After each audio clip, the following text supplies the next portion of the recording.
Well, I recently started the book, The Many Lives of Mama Love. And Laura Love, the author, begins that book by saying, I've been addicted to many things in the course of my life. She said, I was first addicted to reading. She talked about how she would sit up at night under her covers, reading page after page to try to escape a really tumultuous childhood. Reading then turned to alcohol. Alcohol then turned to heroin. And then she says this, I've been addicted to many things over the course of my life, but really only one thing, escape.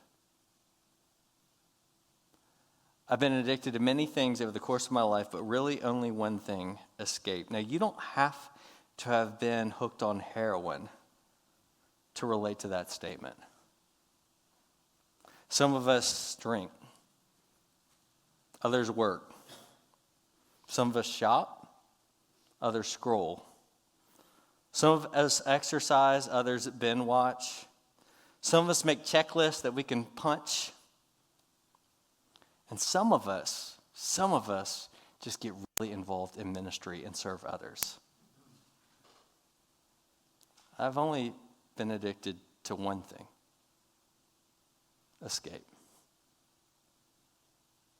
You know, life can be a lot sometimes, like too much. You ever feel like that? It is so heavy and it presses down so much and it's hard to look straight at it. You have to look away. Pam, my wife, and I talk about this when we think about what shows we want to watch. Some shows we're like, life is too real. I don't need that. It's like too much. It might be really good, but it's just too heavy. Give me Seinfeld. No, that's too heavy.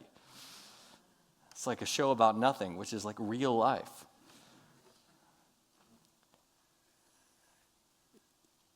We're starting a new series in the book of Joel. And the book of Joel is about a people who have faced serious loss, devastation. A plague of locusts have come and devastated their land.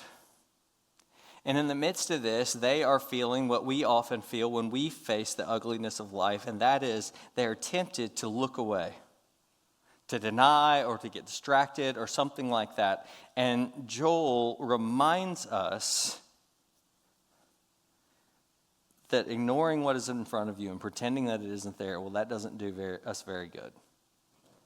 And so verse 5, he says, wake up.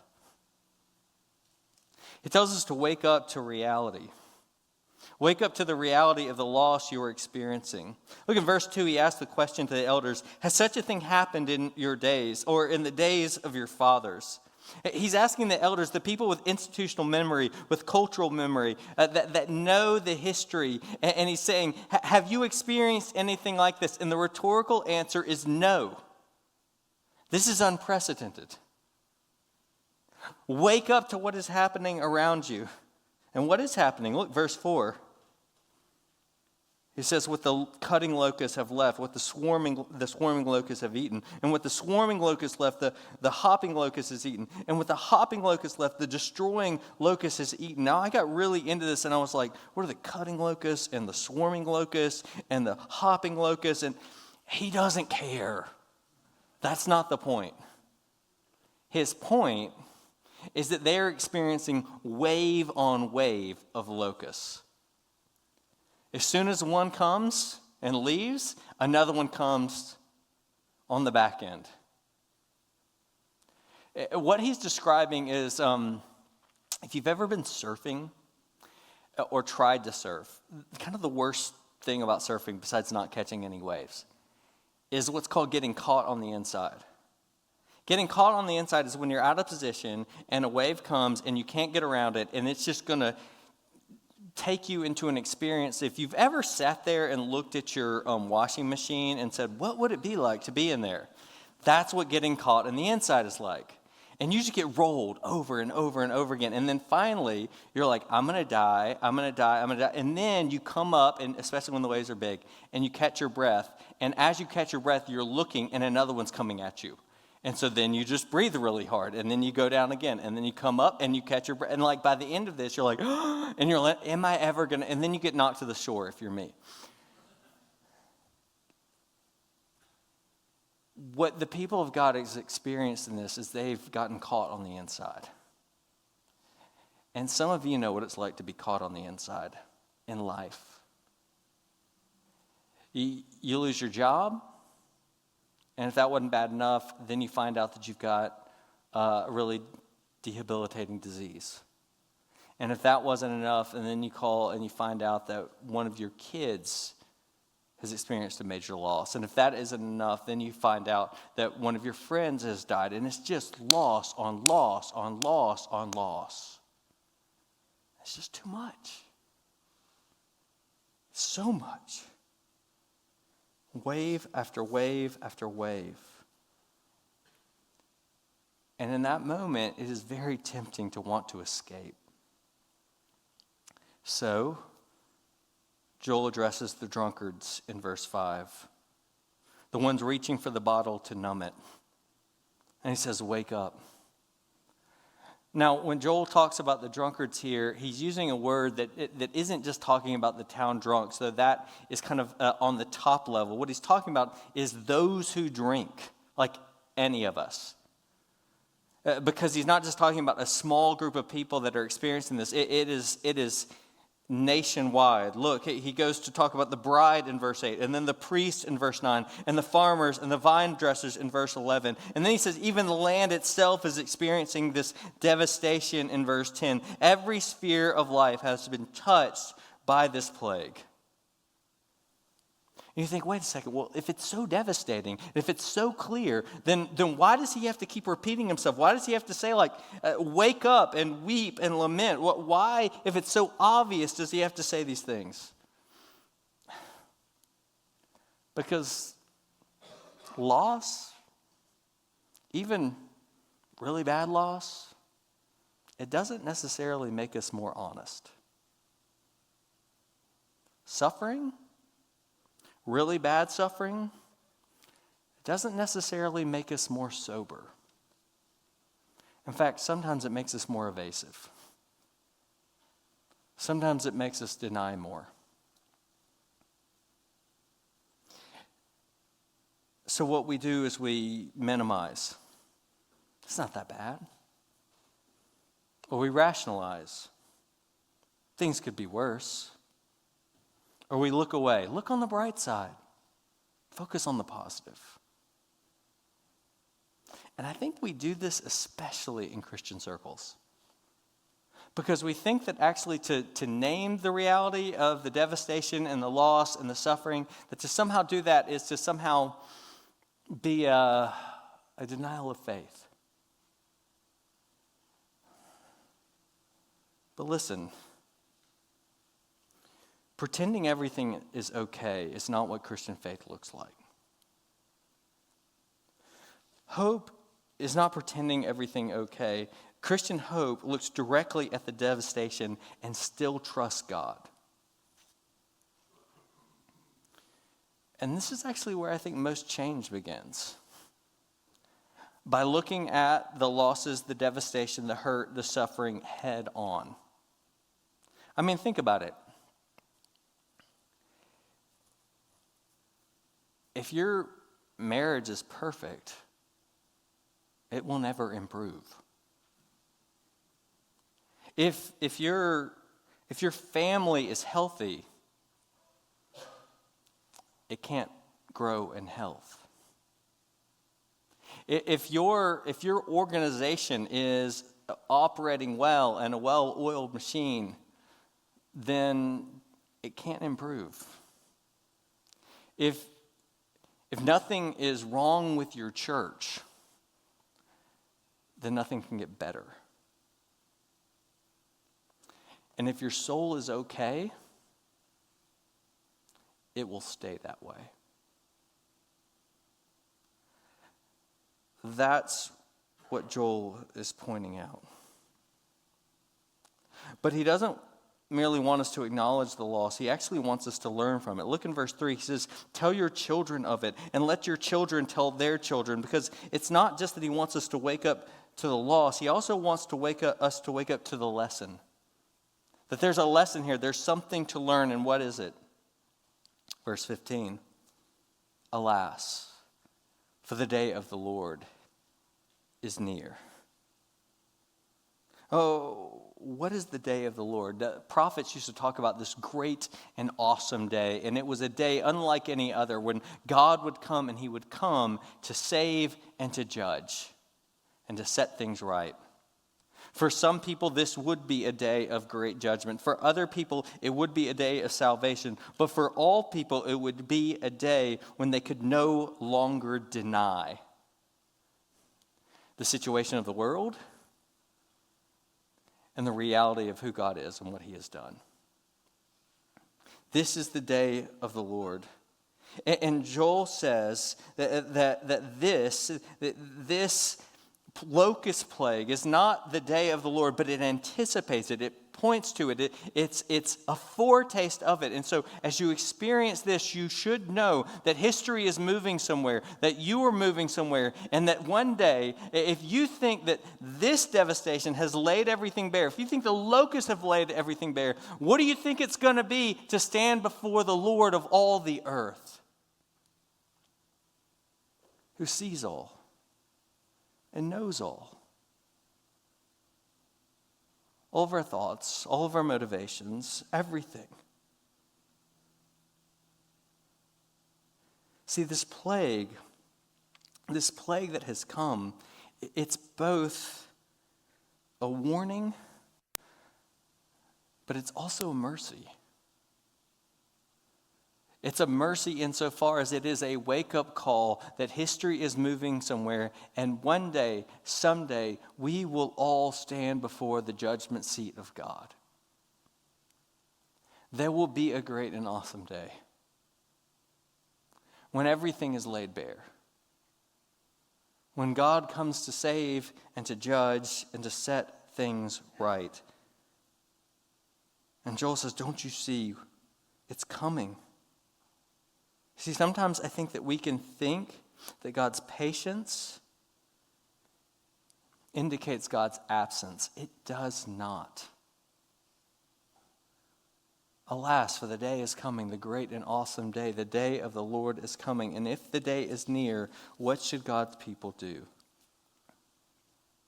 Return. That's our second point. Joel tells us to wake up, but then he tells us to return to the Lord. How? He gives us 4 instructions here. He says, lament, fast, gather, and cry out. First, he tells us to lament. Look at verse 13. Put on sackcloth and lament, O priest. Wail, O ministers of the altar. Lament is kind of a lost language in the church today. I had a friend, and he wrote an article comparing the top 100 songs in the Christian Billboard artist with the Psalms. And if you look at that article, one of the things that is striking are the themes that appear over and over in the Psalms. Some of the most prominent themes don't appear in many contemporary Christian songs that we sing. And one of the themes that has disappeared is the theme of lament. The ability in worship to say, why, God, and how long, O Lord? But that is actually the number one category of psalm, which is our canonical hymn book. And I think that maybe one of the reasons why he calls us to this is because the first thing that we need to do is not to try to fix the problem, but lament the problem. See, if you're like me, I get kind of OCD on things, and I'm just like, I got to fix it. And God's like, no, you need to lament it first before you do anything else. Why? Because lamenting always involves telling the truth. Telling the truth about the world. telling truth about the brokenness of the situation, telling the truth about our own emotions and how it's affecting us. Which I think is one of the reasons why I like to just rush to fixing things. Because if I can just rush to fixing things, I don't have to acknowledge what it's doing to me on the inside before God. And I'm a little scared that if I crack open that bottle, I'm not sure what's going to come out. But God calls us to tell the truth, to lament. And notice how we're to lament, verse 13, in sackcloth. Throughout the scriptures, these things like lamenting always come along with embodied expressions. People sit in ashes, they put on sackcloth, they cry and they wail, they sit in the dust, they fall prostrate before God. Why? Well, we do these things not because these practices, these embodied forms, they don't earn God's favor in any way, but they do help us experience the truth of it. And so he says, lament. And why are they lamenting again? Well, they're lamenting because they lost their harvest, yes. They're lamenting because their economy has been destroyed, yes. They're lamenting because their animals are suffering, yes. They're lamenting because they're hungry, yes. But that's not the primary reason. Look at verse 13. It's the center of the passage. They're to lament because the grain offering and the drink offering are withheld from the house of your God. They're lamenting primarily, first and foremost, because their ability to worship God has been interrupted. See, far more than lamenting the loss of comfort or the loss of health, far more than lamenting those things, we should lament any loss of intimacy with God. Jesus did. So Psalm 22, he quotes it on the cross, my God, why have you forsaken me? It's a psalm of lament, and Jesus says it. Why? Because in that moment, he has lost his experience of intimacy with God. Not because of anything he did or anything of who he was, but because of us. But still, he experienced it and he lamented. And this should be the lament that drives us most, because the deepest tragedy is not the fact that the harvest has failed. The deepest loss is intimacy with God. Second, we not only lament, we also fast. Verse 14, consecrate a fast.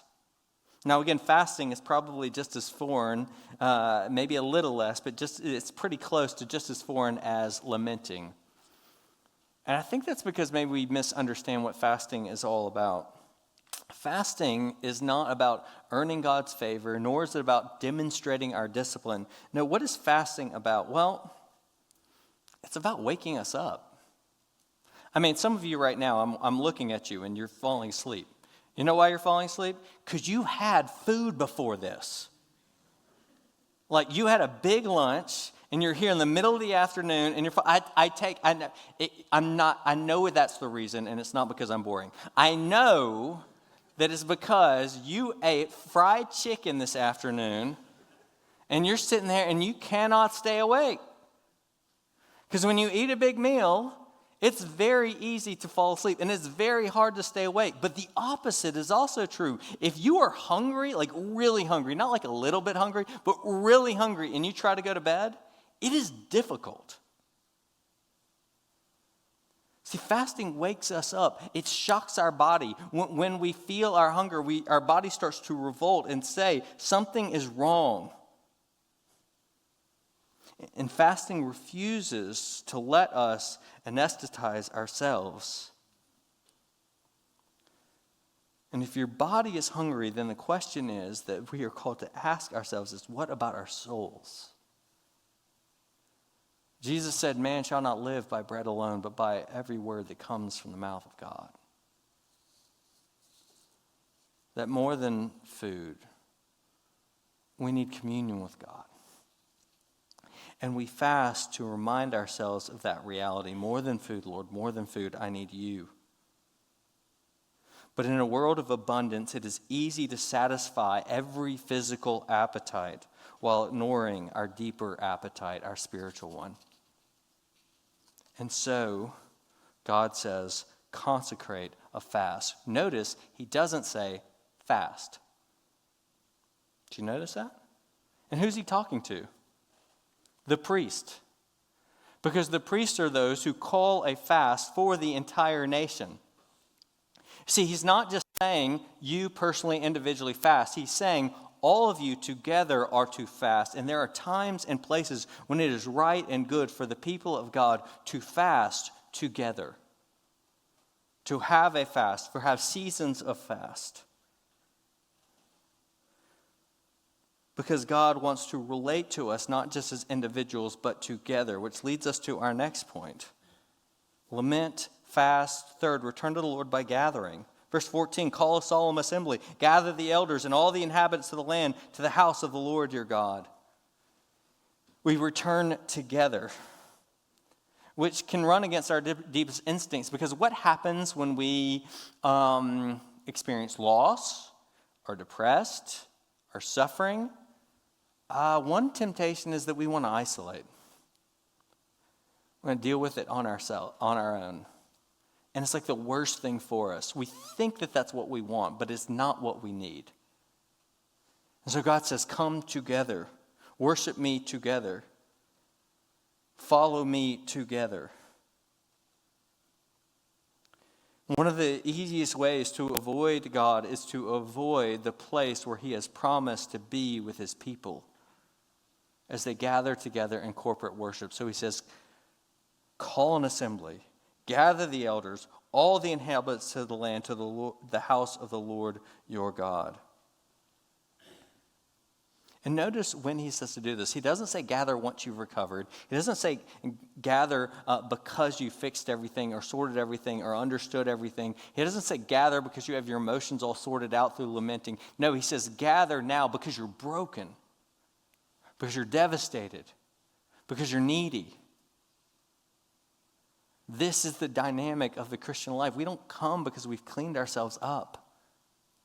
I remember talking to some one time, and I was like, oh, are you going to go to church, or did you go to church? And I was like, no, we were camping that weekend, and because we were camping, we didn't really have church clothes, and there wasn't like showers, and so we couldn't really clean ourselves up, and so we didn't go to church. I totally understand the sentiment, but that is not the gospel. The gospel is come as you are. The gospel is come when you can't clean yourself up. The gospel is come so that God can clean you up. Because the reality is that we don't just think about this with physical dirt. We think about it with the spiritual dirt in our lives as well. And Joel says, no, consecrate a fast and call a solemn assembly now in your brokenness. So lament, fast, gather, and then call out. Cry out. Everything in verse 14 has been leading to this, to cry out. You know, we cry out all the time when we experience loss. We cry out all the time when life falls apart. We cry out in anger, we cry out in fear, we cry out in despair. And we cry out to all sorts of places. We cry out to our spouses, we cry out to our friends, we cry out to our mentors, we cry out on social media. I cry out in my car, which is like empty. But notice who Joel calls us to cry out to. To God. To God. And then he practices what he preaches in verse 19. To you, O Lord, I cry. Everything in this passage has been leading us there, has been driving us there to return to God. Because everything in this passage is pointing, or what Joel is pointing out, is everything ultimately longs for God. Even the beasts of the field pant for you, verse 20. Creation longs for its creator, and everything in this chapter moves toward God. And so return to him and cry out to him. But why is there such urgency here? Let's remember that. Because the day of the Lord is approaching. And remember, that day is a day of both judgment and salvation. But how can it be both a day of judgment and salvation? How can it be both? The way that we understand that and the way that we learn that is that most clearly is at the cross of Christ, because it's there where that great and awesome day broke into history. And it's there on the cross that Jesus experienced the judgment of God. And this judgment of God was salvation for the world. And it's there at the cross of Christ where we cannot deny. We can't deny the truth about ourselves. You who think of sin but lightly, nor suppose the evil great, here may view its nature rightly. Here you can estimate how deep and devastating our rebellion is. If you want to know the truth about yourself, you look at the cross and the truth about your sin. But there we also see something else. We see something that we cannot deny, and that's the truth about God, that God is a just God, that he must punish sin. But we also see the truth that God is a loving God and that you are loved. You are loved. As Jesus gave himself for you, as he thirsted for you, as he cried out and lament for you, so that he might return you to God. So cry out. Because as Romans 10 says, everyone who calls on the name of the Lord will be saved. And so that great and awesome day, the day that broke into history 2,000 years ago, it is coming again. But in that day, all who call out to Jesus, for them, it will be a day where you are saved through the judgment, as God makes you right and all things right. So let's lean on him now in worship. In the name of the Father, Son, and Holy Spirit. Amen.